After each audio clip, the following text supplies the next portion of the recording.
Hello and welcome to Gareth Icke Tonight. There's nothing to fear but fear itself. It's a very popular quote. You've probably uttered it yourself from time to time. The state and its nefarious agents would have you believe otherwise, of course, but it is a simple truth. Only when you cleanse yourself of fear can you be truly free. Yet so many that speak of freedom and claim to seek it are often riddled with fear. Now the government, through their state propaganda arm media, prey on this every single day. Wars, famine, pandemics, climate change, cyber attacks, you name it, they're selling it. They want us all in a state of terror so they can sell us things we don't want and we don't need by claiming these impositions are a remedy to the terror that they themselves have perpetuated.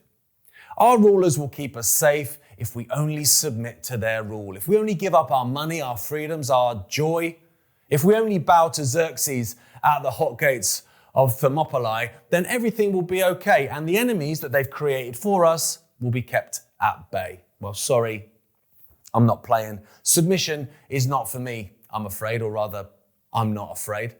I would say I have an authority problem, but that would suggest my unwillingness to take the knee is somehow problematic to me. It isn't. Now, another part of this, rulers and the ruled over dynamic is the desire for control in the first place. What does that say about the character of those seeking to dominate?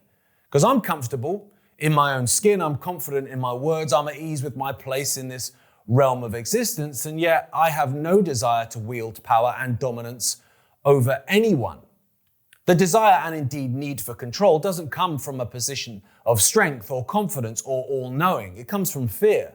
It comes from the need to control all variables, all situations, all outcomes. Because if you don't have control of it, then what will come to pass becomes an unknown. The final result of the match is up in the air, is yet to be secured. And that's all fear really is. A small child fears the dark because they can no longer see what's around them. That's a fear of the unknown. An elderly person in the last throes of life fears death for the same reason.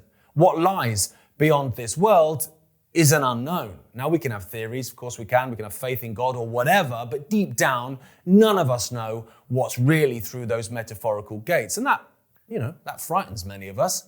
But that fear is rarely a fear of death itself. It's the unknowing of what follows death. Those that seek to rule this world are terrified of what they cannot control. They're terrified of free will and a free people standing up to them. This is why they attempt to crush us at every turn, whether financially, emotionally, or even in some cases physically. They don't attack us from a position of all-powerful strength, but from a place of weakness and crippling anxiety. The globalist demons and their political puppets are narcissistic to their core. We all know that. In fact, I think you'd be hard-pressed to find anyone that doesn't agree that sociopathic narcissists make up the bulk of the political class. All of them fear exposure more than anything else. They're terrified that the people will see them for what and who they really are. Paranoid, fragile, and breakable. Quite different, of course, from the all-powerful supreme leaders they would have the masses believe they are. So why do so many of us give these people the time of day? Why do we fear their decisions, their mandates, their proclamations as if they're anything more than the desperate tantrums of a spoilt little brat?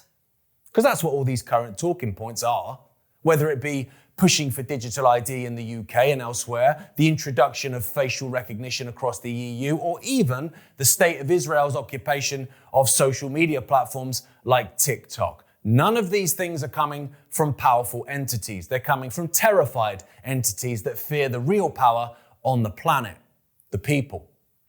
They seek to control us and keep us compliant with digital ID. They seek to control whether people can move around freely with the use of biometric technology, and they fear what people will think and say on social media, so they seek to control the discourse. Now, when you tear out a man's tongue, you're not proving him a liar. You're telling the world that you fear what he might say. And that's what I'm saying. The fear of exposure is at the forefront of this, and indeed, all censorship in general.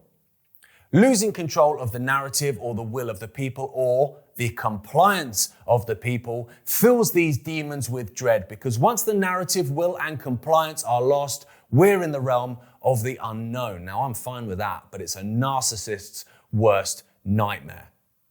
Do you honestly think Keir Starmer is worth fearing? Bill Gates, Klaus Schwab, Tony Blair, Donald Trump, Benjamin Netanyahu, or any of these clowns?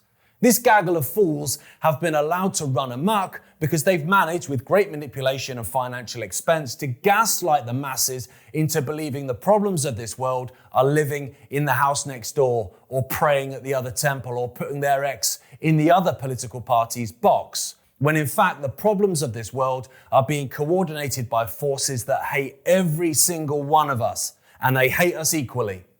Make no mistake about it, they do hate us. But you know what? That hate is eclipsed by one thing. It's eclipsed by how much they fear us. They fear us coming together. They fear us standing as one. They fear us saying no and meaning it. And most of all, and more importantly than anything else, they fear us not fearing them.